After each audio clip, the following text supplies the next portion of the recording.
everyone, and welcome to the keynote session for today's CIO Summit, Deconstructing Sustainability, the Customer Transition to Green IT. My name is Charissa Jagannath, and I'm the Global Head of Responsible Business for Logicalis. In my role over the last 2 years, I've witnessed firsthand what can be achieved for an organization when everyone is clear on the tangible outcomes they are driving to accomplish. And this is why I'm delighted to host this session today on deconstructing sustainability with two fantastic industry experts. Joining me today is Bjoern Stengel, who is IDC's Global Sustainability Research Lead. Bjoern's research focuses on how environmental, social, and governance topics impact and shape business strategies and technology use. He provides insights into market opportunities, adoption strategies, and use cases for sustainability-related technologies and services. Bjoern, welcome to today's session. Thank you, Charissa. Thanks for having me.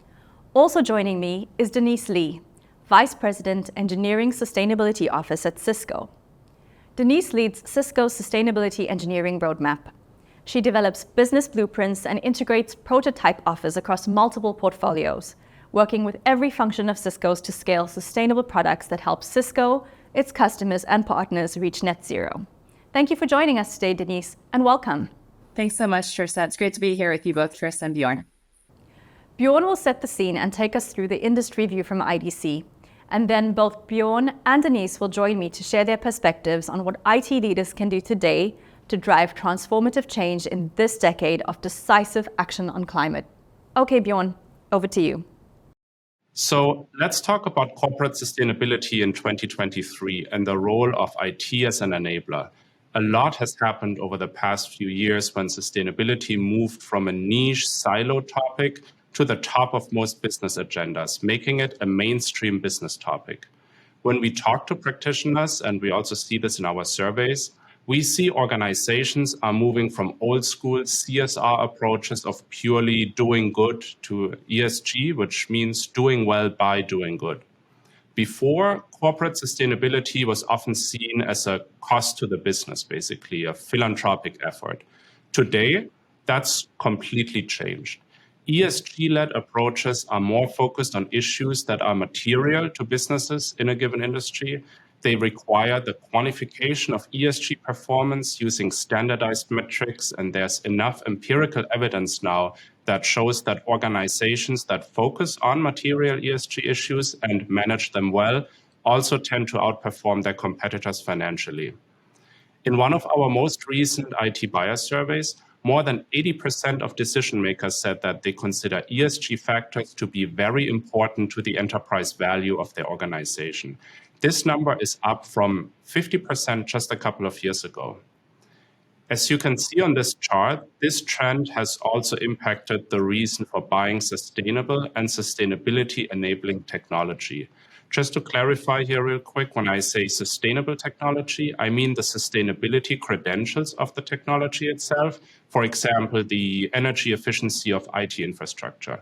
Sustainability-enabling technology, on the other hand, could be something like an ESG reporting software that has certain features that help organizations measure their impact. So looking at the survey data here on this chart, we can see that organizations are moving away from looking at sustainability management only as a risk mitigation approach. They're making deliberate decisions to buy technology that helps them drive business value and ESG performance rather than just respond to stakeholder pressure or to remain compliant.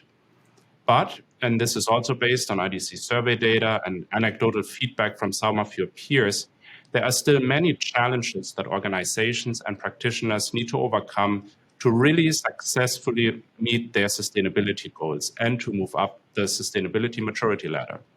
These challenges are linked to things like the quantification of Scope 3 emissions and other supply chain related data issues, or understanding the strategic importance of technologies and vetting IT vendor sustainability claims, or just getting started in general, to be quite frank. In IDC's Sustainable Maturity Framework, IT represents one of the foundational layers, in addition to strategy, operationalization, and organizational change. It is important to understand how these different layers operate in conjunction and what's necessary from an IT perspective to make sure that the organization can move from planning and the data capture phase to a state where it's really about operationalizing sustainability, fully enabled by IT. So as an IT leader, what can you do to contribute to your company's sustainability journey and help, let's say, reduce carbon emissions? Well, first of all, it's important to understand the broader drivers for sustainability, the external forces that shape corporate sustainability agendas. Investors and regulators naturally play a critical role there. And focusing on reporting requirements, standards, and frameworks like SASB, GRI, TCFD, etc., is a great way of understanding their positions. A lot of this eventually translates into procurement requirements, and they help understand the ESG footprint of your own organization and the footprint of the IT vendors that you're buying from. Then, of course, there's also the downstream effect of sustainable IT products. This means the sustainability impact and benefits of IT products after they are made. For example, again, the energy efficiency of data centers or the functionality of ESG reporting software. And this isn't always captured from the reporting side. And the sustainability-related impact is more difficult to quantify in that regard. But it's important to understand this from an IT perspective. So essentially, you need to understand your own organization's goals and ESG impact, the internal sustainability performance of the vendors that you're buying from, and the sustainability-related impact of their products. Sometimes the last two are two sides of the same coin, but sometimes not so much, since there's still a lack of standardization of how to look at the different angles in a comprehensive way. So IT leaders also need to understand the broader strategic, operational, and organizational challenges around ESG and how IT can best help resolve them. Which ESG topics is the organization prioritizing? Is it carbon emissions and energy efficiency, or also other topics like circularity, social sustainability, a big topic right now, or environmental issues, water, or biodiversity, for example, in addition to emissions and energy efficiency. And then you need to understand what that means from a reporting perspective. I mentioned the standards earlier, and what type of software, for example, can help capture, quantify, and report, let's say, carbon emissions. From an operationalization perspective, it's also important to understand what kind of IT is needed to put plans into action and to actually help your organization reduce carbon, save water, and what kind of IT is recyclable at the end of its life, for example. And then, and this is really critical, for IT practitioners to be formally involved in the whole sustainability life cycle, the strategy development, the reporting, the procurement. So to respond to all of this in our surveys and conversations with your peers, we see a lot of organizations rely on managed services providers to help them on their journey.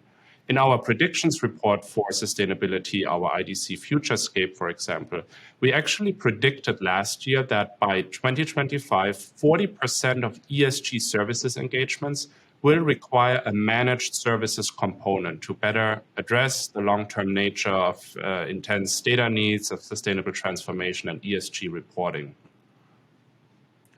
With all that focus on sustainable value creation and all these different requirements, let's come back to risk management and regulatory compliance for a minute.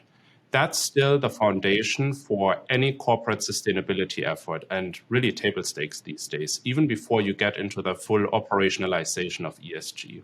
So when it comes to ESG reporting, there's been a lack of standardization globally, but also a lot of voluntary efforts or efforts that have been driven directly by investors or other stakeholders.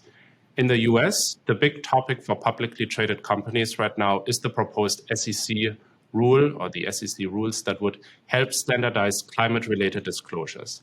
The proposal is closely aligned with the TCFD, the Task Force on Climate-Related Financial Disclosures, and it defines ESG materiality for Scope 3 emissions in a way that the US Supreme Court and SASB have done in the past. This means the rule would require companies to disclose climate-related risks if they are likely to have a material impact on their business. The proposal comes at a time when there's a lot of movement on the standard side as well. So the standards and frameworks define the topic scope and the metrics that organizations need to use to disclose ESG information. And there's been a lot of consolidation over the past few years to create more unity. In the US, the SASB standards have been particularly popular. And after a number of consolidation steps, they're now integrated into the newly founded ISSB, the International Sustainability Standards Board. So as a sustainability practitioner in the United States or with a company that is listed at a US stock exchange, it's definitely helpful to look into the proposed SEC rules and to understand SASB's view on ESG and ESG materiality and how it's shaped the creation of the ISSB. In Europe, on the other hand, two main disclosure regulations have entered into force or are about to: the Corporate Sustainability Reporting Disclosure, CSRD, and the Sustainable Finance Disclosure Regulation, SFDR. The CSRD not only looks at materiality from the outside-in perspective that SASB applies, but also asks companies to assess the impact that they have on the environment and on society, which is called double materiality. Similar to what's happening in the US, the European Financial Reporting Advisory Group, EFRAG, is developing draft European sustainability reporting standards. So again, it's important to understand those nuances, especially regarding the materiality aspect, so that you're better equipped to A, support your organization's own sustainability initiatives, and B, to be able to assess the IT vendors that you're working with. And if that's not complicated enough, there are a number of other initiatives happening in other countries. But even within the EU, for example, the German Supply Chain Due Diligence Act that also takes into consideration social issues in the supply chain and can impact your IT planning and procurement in a similar way as carbon and other environmental topics do. So probably a lot to catch up on, but as I said, really important to understand the accounting foundation here. It's clear that the role of the CIO in the context of sustainability is changing. It needs to change. CIOs and other IT leaders are more involved in the ESG decision-making process. They are more than a recipient of procurement orders. They are part of the sustainability enablement. In a recent IDC survey, for example, CIOs ranked number 3 in terms of responsibility for ESG strategy setting and implementation, and number 5 regarding related purchasing decision. This shows that there is an increasing alignment of business and IT requirements, and that organizational changes are happening to facilitate that. This also impacts the way in which CIOs and other executives are being incentivized. For example, executive pay is starting to become linked to ESG performance in efforts to promote long-term value creation. This means that organizations are not only starting to move toward an integrated approach of financial and non-financial reporting, but they look at non-financial value drivers as a way to assess the performance of their leaders. This also means that there will be significant cultural changes happening at organizations, and CIOs, as well as other corporate leaders, need to communicate these changes to the rest of their organization and make sure that middle management and frontline workers are aligned with the mission and purpose of their organization. Organizations can only move up the sustainability maturity ladder if there is horizontal and vertical alignment on sustainability goals and a shared understanding of the requirements, whether from a business or from an IT perspective. So let's recap a bit and summarize what all of this means for CIOs and other IT professionals. First of all, ESG is here to stay. I think we've seen that and we've heard that. And you need to understand its implications on the business and the future of IT. There's a changing regulatory landscape, and most organizations are still trying to figure out what that means for their sustainability strategy and what it means from a compliance perspective and from an IT perspective. I would definitely recommend to keep up with these trends and then identify the right IT that can address your organization's ESG goals in the most effective way. As I said earlier, this includes looking at the sustainability of the IT itself and its vendors, but also looking at IT that can help solve the ESG data challenge, that can help your organization collect, curate, and report ESG data. ESG is also becoming a competitive differentiator in the marketplace as well as for practitioners. So that means position yourself as a key stakeholder internally and externally. There's still a lot of organizational change happening. We all know that. And we see a whole variety of corporate functions being involved, whether it's finance, HR, operations, risk, and of course, IT. As I was highlighting just now, IT practitioners have a role to play across the whole spectrum, from strategy development to ESG reporting to procurement. We see sustainable and digital transformation converge increasingly. They enable each other. So it's absolutely critical that CIOs and other IT personas play a central role in the whole digital and sustainable transformation process. Then ESG needs to be enabled, which means you need to assess your IT vendors on their enabling capabilities and team up with the right partners that can accelerate your maturity journey, whether that's IT infrastructure vendors, software firms, services firms, or other partners. There's a lot of technology out there, we all know that, but there is also the risk of overspending or investing in technology that's just not suited for the very specific ESG challenges that your company is facing. Again, this is a critical responsibility for IT practitioners to help their organization overcome these challenges. So I hope this was a good overview of what's happening in this space, and I look forward to our discussion. And with that, I pass it back to you, Charissa.